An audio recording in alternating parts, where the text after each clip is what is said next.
Have you ever had one of those days, you're busy from morning till night, but at the end of it, you feel like you got absolutely nothing done?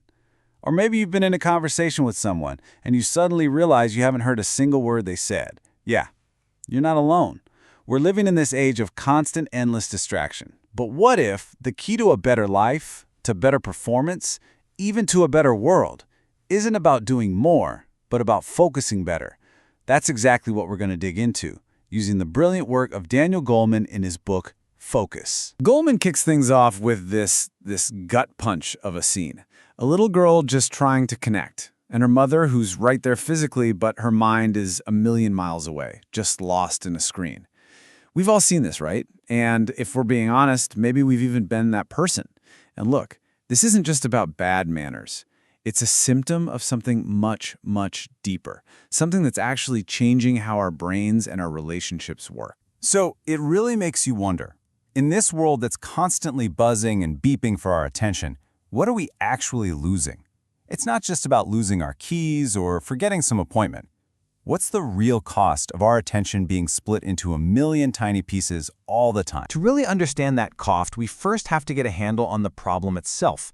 And Goleman argues that we're living in a full-blown attention crisis. The evidence? Well, it's pretty much everywhere you look. It's gotten so common we've even had to invent new words for it, like pizzled. You know that mix of puzzled and annoyed you feel when someone you're talking to just pulls out their phone mid-sentence? And it's not just us. Teachers are reporting that even their smartest students are struggling with a skill that used to be basic, deep reading. Their brains are getting so rewired for short, quick bits of info that they can't handle complex ideas anymore. And as Goleman says, the problem isn't just the distraction, it's that the flood of messages robs us of the time to even think about what any of it actually means. So what is actually going on inside our heads? Well, this isn't just a simple failure of willpower. It's more like a biological turf war between two totally different operating systems in your brain. Think of it like this. You've got your bottom-up attention. Let's call it the autopilot. It is always on, constantly scanning for threats and opportunities. It's the reason you can hear your name whispered across a loud, crowded room. It's super fast, emotional, and it runs all your habits. Then you have your top-down attention. That's the pilot. This is the part of you that learns, that plans, that makes deliberate choices. It's slow and controlled, but here's the kicker. It gets tired, really, really easily. In our modern digital world, it's basically a playground for the autopilot, using all those fast, emotional triggers to constantly hijack our attention away from the pilot. The great psychologist Daniel Goleman puts it just perfectly. We all like to think our conscious pilot is running the show, right? But he says the top-down mind is really just a supporting character who thinks he is the protagonist. Most of the time, the automatic, bottom-up mind is the one truly in charge. But here's where the story gets hopeful, and honestly, this changes everything. Attention isn't some fixed thing you're born with. It's a muscle. The more you give into distraction, the weaker it gets. It atrophies. But, and this is the important part, the more you consciously train it, the more you direct it, the stronger it becomes. We can actually get better at focus. So how do we train this muscle? Well, Goleman gives us a really powerful framework to do just that. He calls it the triple focus, and it's basically a blueprint for how to thrive in our complex world. It all breaks down into three interconnected ways of paying attention. First, there's inner focus, which is about understanding yourself. Then you have other focus, for connecting with people. And finally, there's outer focus, which is for navigating the world around you.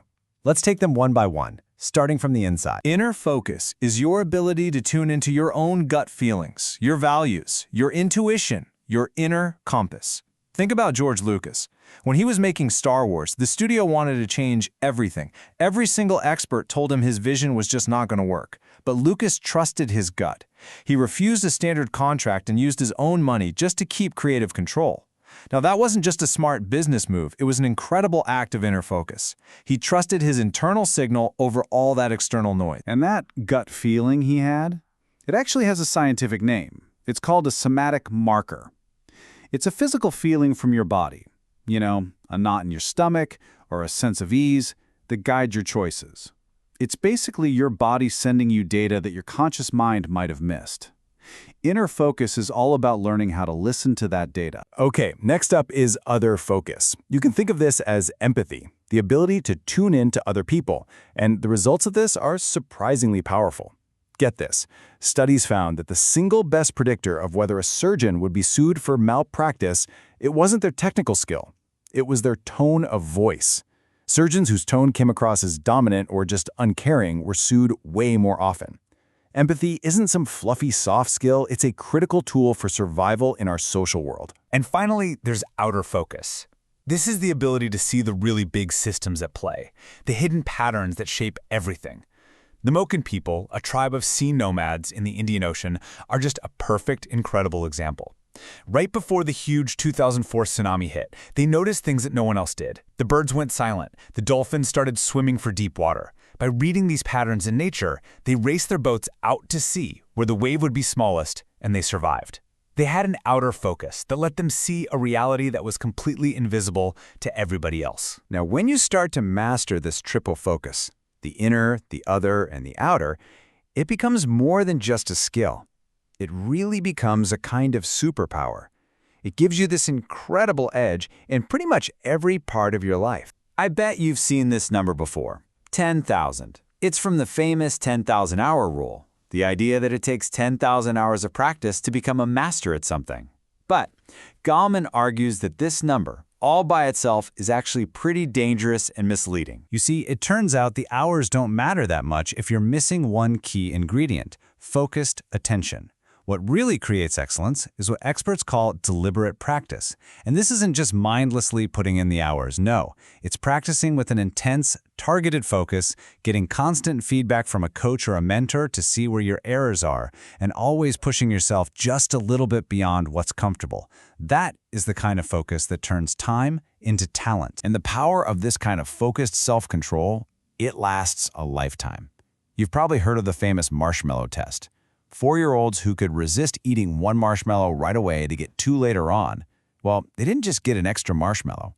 Decades later, researchers found those same kids had higher test scores, they were healthier, and they had more successful careers. Their ability to direct their focus literally predicted their future success. Now, this ability to direct attention doesn't just shape your own life. It scales up. It shapes entire companies and organizations. Because focus isn't just a personal skill. It is the single most essential tool of modern leadership. A failure in focus can be absolutely catastrophic. I mean, just look at BlackBerry. They used to dominate the market. They were geniuses at their own internal system. Things like security, battery life, physical keyboards. But their outer focus, their ability to see the bigger picture, was totally blind. They completely missed the massive shift to touchscreens because they were so convinced their way was better. And because they were so focused inward, they never saw the future coming until it had already run them over. This whole situation perfectly illustrates the main tension that every leader faces. It's the choice between exploitation and exploration. Exploitation means refining what you already do well. It's safe, it's comfortable, it's predictable. Exploration is searching for the next big thing. It's risky, it's uncertain. And for a leader to pull an entire company away from the comfort of what works toward the risk of what's next, that takes an incredible act of focused, deliberate leadership. And this is the ultimate leadership challenge of our time, because our brains suffer from something Goleman calls system blindness. We are not naturally wired to see the huge, complex, interconnected systems that define our reality, whether we're talking about a global economy or the planet's climate. They're just too big, too slow-moving for our quick-reacting autopilot brain to even register as a serious threat. And this is what it all builds to. A leader's most fundamental job is to direct attention. It's to act as the collective pilot for the whole organization. Their job is to overcome that system blindness and to focus the energy of all their people on the challenges and opportunities that truly matter. The ones that are so often hiding in plain sight. So, in the end, from our most personal relationships to our biggest global challenges, it all comes down to this. We have a finite amount of this precious resource called attention. The world is constantly trying to pull it in a million different directions. The question Goleman leaves us with isn't whether our attention will be used, but what we will choose to use it on. What truly deserves your focus?